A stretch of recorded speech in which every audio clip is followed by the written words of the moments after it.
You ever see the movie with Clint Eastwood, Bridges of Madison County? I kind of relate myself to that because I had a similar situation. It's really weird. I relate to that movie. Let me tell you why I relate to that movie. Clint Eastwood played as a photographer for like National Geographic. And he was on assignment or something, or he was freelancing, and he was taking pictures of covered bridges. So on his travels in his town, let me see, where was this town? I think it was in New England area. He came across this Italian woman who was played by, was it Meryl Streep at the time? Very well played. Meryl Streep was married to a very simple man.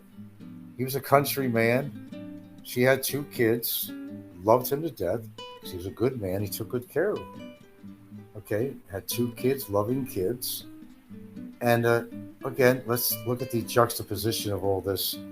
He was a photographer, like doing things like landscapes and covered bridge, which things that I was really treasured in the most ideal job in the world. I would have loved to have to work for National Geographic. All the elements were there with Clint Eastwood on this movie.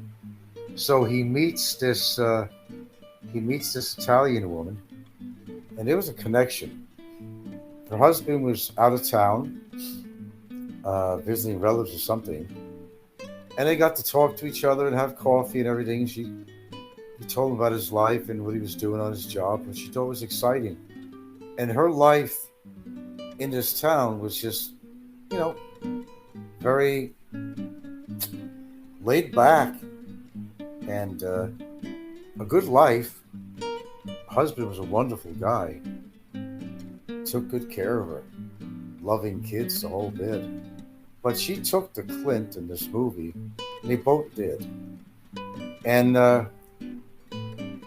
one thing led to another, and they wound up having sex, and they grew close to each other. Now, how does that match with me? I've had a girl I grew up with, Claudia, Jewish girl actually, and as a kid, I was always too shy.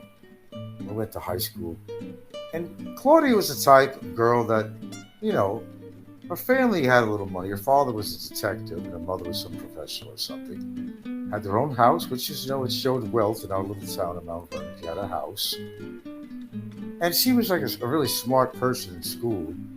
Not really an egghead, but she was, and she hung around with the in crowd. Although later on, she told me that not at all. That was not like that at all.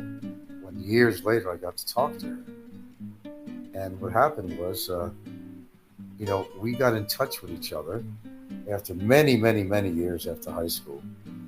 And she was living up in the Adirondacks. No, anyway, Catskills, New York. She was living up in Catskills. And she was married to a guy named Tom, which was a police officer. All right. So, you know, we talked on the phone for a while and memories brought back. I told her I was always too shy to really kind of come on to her. And I did not feel I was in her class system. And that happens a lot.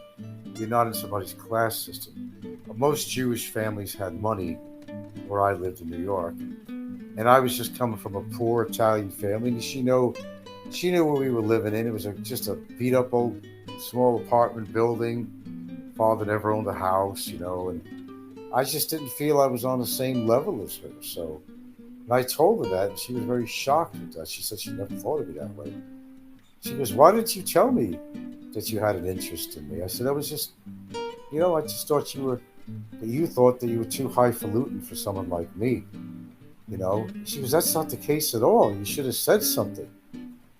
Well, you know, we continued to talk on the phone, and she started developing emotional bonds to me, and I think I sort of did too. But I was living in Seattle at the time and planning to go to Hawaii. I was always trying to get her, "Why don't you come out to Seattle on vacation?" Well, she couldn't. She was married, and she had a couple of kids, and guess where she lived?